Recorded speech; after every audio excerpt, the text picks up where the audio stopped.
ओम नमो भगवते वासुदेवाय। हमारे YouTube चैनल अद्भुत ज्ञान गंगा पर आप सभी का हार्दिक स्वागत है। आज आप अधिमास या पुरुषोत्तम मास के महात्म्य के 6ठे अध्याय की कथा सुनेंगे। अधिक मास या पुरुषोत्तम मास महात्म्य कथा के पिछले भाग में हमने जाना कि जब मल मास श्री विष्णु जी के निकट गिर गया तो श्री हरि के नेत्र से संकेत पाकर गरुड़ मूर्छित मल मास को पंख से हवा करने लगे। होश आने पर अधिमास श्री हरि से कहने लगा कि हे नाथ, कृपया आप मेरी उपेक्षा ना करके मेरी रक्षा करें। मल मास को इस तरह विलाप करते देखकर श्री हरि ने कहा कि उठो और तुम दुखी मत होवो। तुम्हारा दुख मुझको दूर होता नहीं लगता है। तुम मेरे साथ उस दुर्लभ गोलोक में चलो जहाँ भगवान श्री कृष्ण पुरुषोत्तम ईश्वर रहते हैं। भगवान श्री कृष्ण की महिमा स्तुति करते हुए श्री नारायण अधिमास का हाथ पकड़कर उसे गोलोक की ओर लेकर चल पड़े। इसके साथ ही पिछले अध्याय में हमने गोलोक के बारे में भी विस्तार से जाना। उस गोलोक के नीचे 50 करोड़ योजन के विस्तार के भीतर दाहिने में बैकुंठ और बाएं में मनोहर शिवलोक स्थित है। बैकुंठ में सुंदर पीतांबरधारी वैष्णव रहते हैं। उस बैकुंठ के रहने वाले लक्ष्मी के सहित चतुर्भुज है, जो कि शंख, चक्र, गदा, पद्म धारण किए हुए हैं। बाएं तरफ शिवलोक है, जहां भगवान शंकर के गण निवास करते हैं। गोलोक के अंदर एक अति सुंदर ज्योति है। वह ज्योति परम आनंद को देने वाली है। योगी लोग उसी ज्योति का ध्यान करते हैं। उस ज्योति के अंदर एक अत्यंत सुंदर रूप है, जो कि 2 भुजा वाले मुरली हाथ में लिए मंद हास्य युक्त रत्नों के सिंहासन पर विराजमान वही श्री कृष्ण है, जो कि पूर्ण ब्रह्म है। श्री नारायण बोले। ऐसा कहकर भगवान सत्व स्वरूप विष्णु अधिमास को साथ लेकर गोलोक में पहुँचे। नारायण मुनि के चुप हो जाने पर नारद मुनि इस कथा को आगे जानने की इच्छा से उत्कंठा पूर्वक बोले। पिछले भाग में हमने यहाँ तक विस्तार से जाना। आज के इस भाग में हम इससे आगे की कथा जानेंगे। पुरुषोत्तम मास महात्म्य के अन्य अध्यायों को विस्तार से सुनने के लिए आप इस वीडियो के डिस्क्रिप्शन में दिए गए लिंक पर क्लिक कर सकते हैं। आइए शुरू करते हैं आज की प्रस्तुति। पुरुषोत्तम मास महात्म्य कथा अध्याय 6। नारद जी बोले, भगवान गोलोक में जाकर क्या करते हैं? हे पाप रहित मुझ श्रोता के ऊपर कृपा करके कहिए। श्री नारायण बोले, हे नारद, पाप रहित अधिमास को लेकर भगवान विष्णु के गोलोक जाने पर जो घटना हुई वह हम कहते हैं, सुनो। उस गोलोक के अंदर मणियों के खंभों से सुशोभित सुंदर पुरुषोत्तम के धाम को दूर से भगवान विष्णु देखते हैं। उस धाम के तेज से बंद हुए नेत्र वाले विष्णु धीरे धीरे नेत्र खोलकर और अधिमास को अपने पीछे करके धीरे धीरे धाम की ओर जाते हैं। अधिमास के साथ भगवान के मंदिर के पास जाकर विष्णु अत्यंत प्रसन्न हुए और उठकर खड़े हुए द्वारपालों से अभिनंदित भगवान विष्णु पुरुषोत्तम भगवान की शोभा से आनंदित होकर धीरे धीरे मंदिर में गए और भीतर जाकर शीघ्र ही श्री पुरुषोत्तम कृष्ण को नमस्कार करते हैं। गोपियों के मंडल के मध्य में रत्नमय सिंहासन पर बैठे हुए कृष्ण को नमस्कार करके पास में खड़े होकर विष्णु बोले।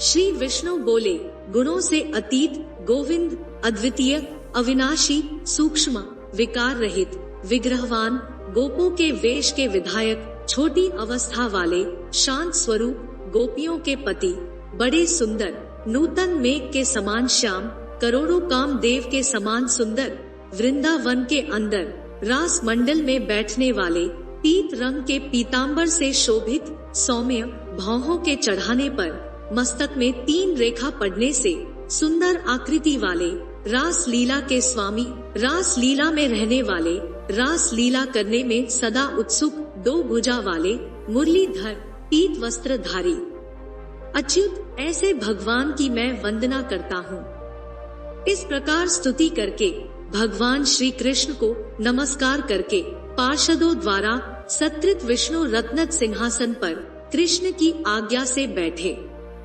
श्री नारायण बोले, यह विष्णु का किया हुआ स्तोत्र प्रातःकाल उठकर जो पढ़ता है उसके समस्त पाप नाश हो जाते हैं और अनिष्ट स्वप्न भी अच्छे फल को देते हैं और पुत्र पौत्रादि को बढ़ाने वाली भक्ति श्री गोविंद में होती है। आकीर्ति का नाश होकर सत्कीर्ति की वृद्धि होती है। भगवान विष्णु बैठ गए और कृष्ण के आगे कांपते हुए अधिमास को कृष्ण के चरण कमलों में नमन कराते हैं।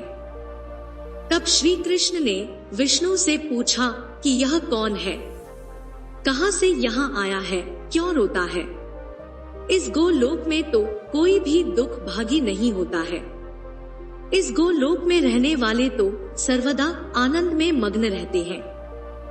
ये लोग तो स्वप्न में भी दुष्ट वार्ता या दुख भरा समाचार सुनते ही नहीं है। इसलिए हे विष्णु, यह क्यों कांपता है और आंखों से आंसू बहाता दुखित हमारे सम्मुख किस लिए खड़ा है? श्री नारायण बोले, नवीन मेघ के समान श्याम सुंदर गोलोक के नाथ का वचन सुनकर सिंहासन से उठकर महाविष्णु मलमास की संपूर्ण दुख गाथा कहते हुए बोले। श्री विष्णु बोले, हे वृंदावन की शोभा के नाथ, हे श्री कृष्ण, हे मुरलीधर, इस अधिमास के दुख को आपके सामने कहता हूँ, आप सुने। इसके दुखित होने के कारण ही स्वामी रहित अधिमास को लेकर मैं आपके पास आया हूँ। इसके उग्र दुख रूप अग्नि को आप शांत करें। यह अधिमास सूर्य की संक्रांति से रहित है, मलिन है, शुभ कर्म में सर्वदा वर्जित है। स्वामी रहित मास में स्नान आदि नहीं करना चाहिए, ऐसा कहकर वनस्पति आदिकों ने इसका निरादर किया है।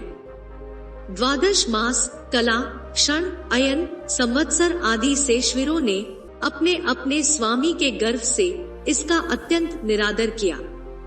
इसी दुखाग्नि से जला हुआ यह मल मास मरने के लिए तैयार हुआ। तब अन्य दयालु व्यक्तियों द्वारा प्रेरित होकर हे ऋषिकेश शरण चाहने की इच्छा से हमारे पास आया और कांपते कांपते, घड़ी घड़ी रोते रोते अपना सब दुख जाल इसने कहा। इसका यह बड़ा भारी दुख आपके बिना टल नहीं सकता, इसलिए इस निराश्रय का हाथ पकड़कर आपकी शरण में लाया हूँ। दूसरों का दुख आप सहन नहीं कर सकते हैं, ऐसा वेद जानने वाले लोग कहते हैं। अतएव इस दुखित को कृपा करके सुख प्रदान कीजिए। हे जगतपते, आपके चरण कमलों में प्राप्त प्राणी शोक का भागी नहीं होता है। ऐसा वेद जानने वालों का कहना कैसे मिथ्या हो सकता है? मेरे ऊपर कृपा करके भी इसका दुख दूर करना आपका कर्तव्य है, क्योंकि सब काम छोड़कर इसको लेकर मैं आया हूँ। मेरा आना सफल कीजिए। बारंबार स्वामी के सामने कभी भी कोई विषय ना कहना चाहिए। ऐसी नीति के जानने वाले बड़े बड़े पंडित सर्वदा कहा करते हैं। इस प्रकार अधिमास का सब दुख भगवान कृष्ण से कहकर हरि कृष्ण के मुख कमल की ओर देखते हुए कृष्ण के पास ही हाथ जोड़कर खड़े हो गए। ऋषि लोग बोले, हे सूत जी, आप दाताओं में श्रेष्ठ है। आपकी दीर्घायु हो, जिससे हम लोग आपके मुख से भगवान की लीला के कथा रूप अमृत का पान करते रहें। हे सूत जी, गोलोकवासी भगवान कृष्ण ने विष्णु के प्रति फिर क्या कहा और क्या किया इत्यादि लोकोपकारक विष्णु कृष्ण का संवाद सब आप हम लोगों से कहिए। परम भगवत भक्त नारद जी ने नारायण से क्या पूछा? हे सूत जी, इसको आप इस समय हम लोगों से कहिए। नारद के प्रति कहा हुआ भगवान का वचन तपस्वियों के लिए परम औषध है। अधिक मास या पुरुषोत्तम मास महात्म्य कथा का यह अध्याय यहीं पर समाप्त होता है।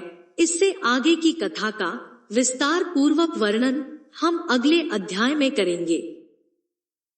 आशा करते हैं आपको हमारी ये प्रस्तुति पसंद आई होगी। आपको हमारी ये प्रस्तुति कैसी लगी कमेंट करके जरूर बताएं। आपको हमारी ये प्रस्तुति पसंद आई हो तो वीडियो को लाइक करें, चैनल को सब्सक्राइब करें। वीडियो को अंत तक देखने के लिए आपका बहुत बहुत धन्यवाद।